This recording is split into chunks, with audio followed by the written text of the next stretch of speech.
Hello friend, in this question and answer session with Daniel Hayford, I would like to respond to another important essay type question.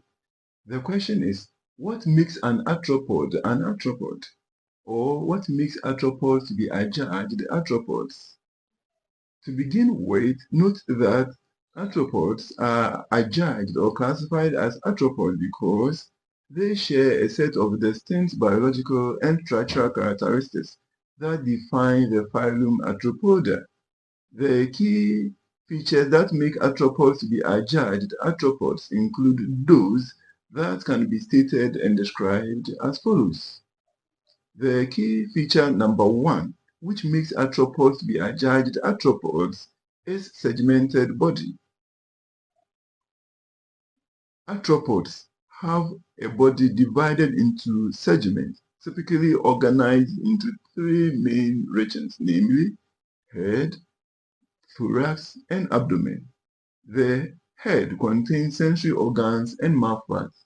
The thorax often bears legs and wings, as seen in the case of insects. The abdomen contains reproductive and digestive organs. Some arthropods, such as spiders and crustaceans, have a cephalothorax, which is made up of fused head and thorax. The key feature number two, which makes arthropods be adjudged arthropods, is exoskeleton or chitinous cuticle. All arthropods have an exoskeleton made up of chitin, which provides structural support and protection. The exoskeleton must be molted or shed periodically in a process called ecdysis to allow growth to take place. According to some authorities, the chitinous exoskeleton or cuticle is actually the central distinguishing characteristic trait or feature of an arthropod. They said that the phenomenal success of arthropods can be attributed, at least in part, to their exoskeleton. They describe the exoskeleton as a suit of armor that varies in form from the smooth shiny coat as found on beetles to the chalky shell of crabs or the soft flexible bag covering the caterpillars. Furthermore, as indicated earlier, various authorities have established the fact that any potential restriction of growth due to the rigid cuticle is overcome by periodic molting or ecdysis of the exoskeleton.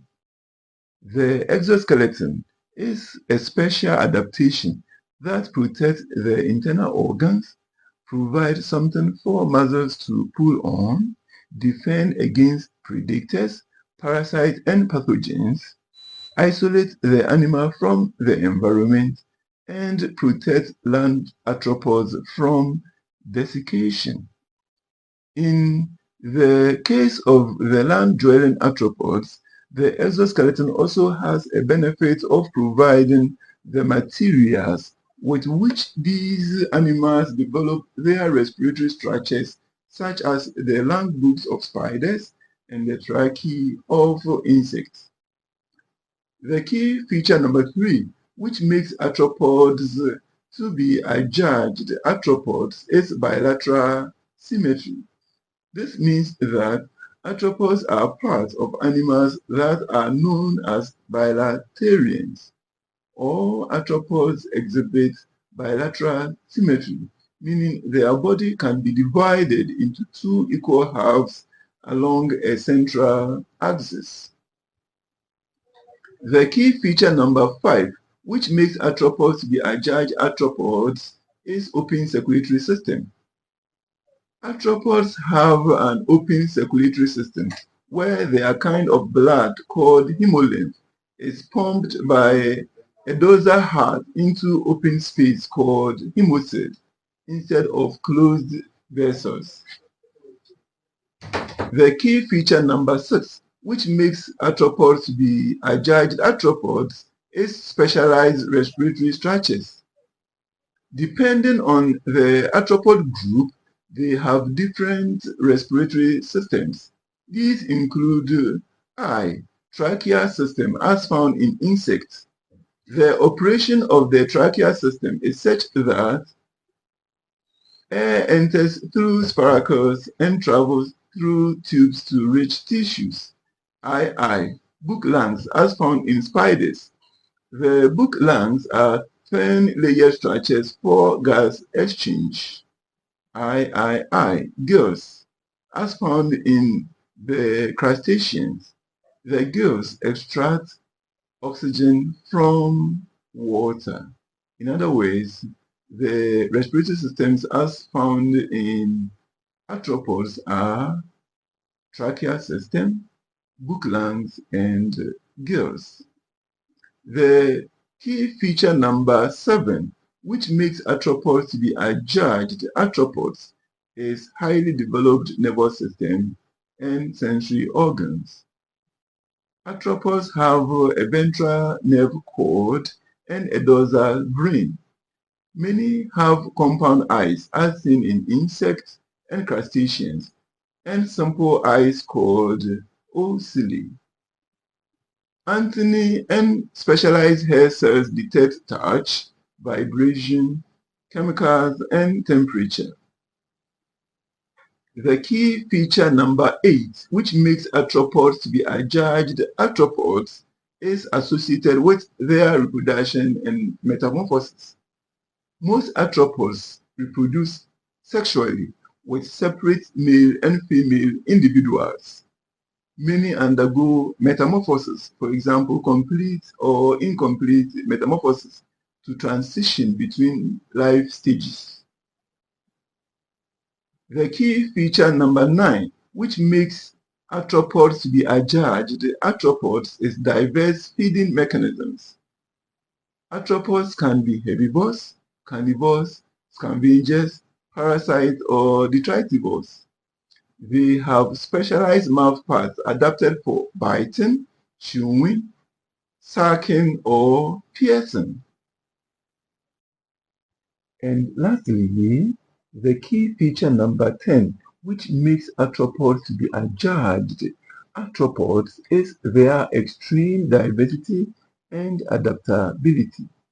Arthropods include insects, arachnids, crustaceans, and myriapods, making them the largest animal phylum with almost or perhaps more than 1 million described species around the world. It has also been established that about 84 to 85% of all known species of the kingdom Animalia are members of this phylum. In other words, approximately 4 out of 5 animal species on Earth today are arthropods.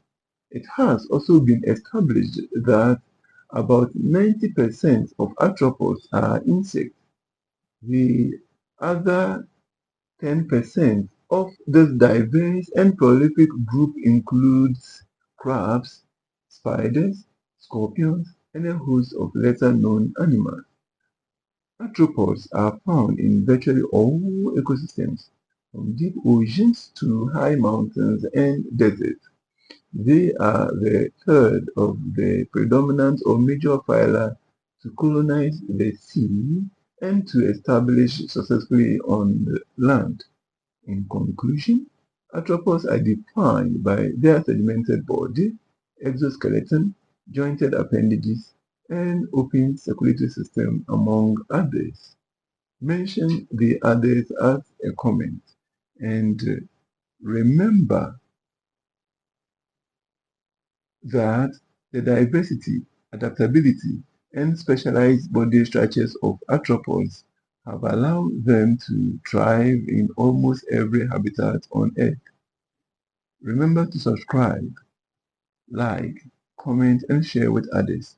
See you in another question and answer session with Daniel.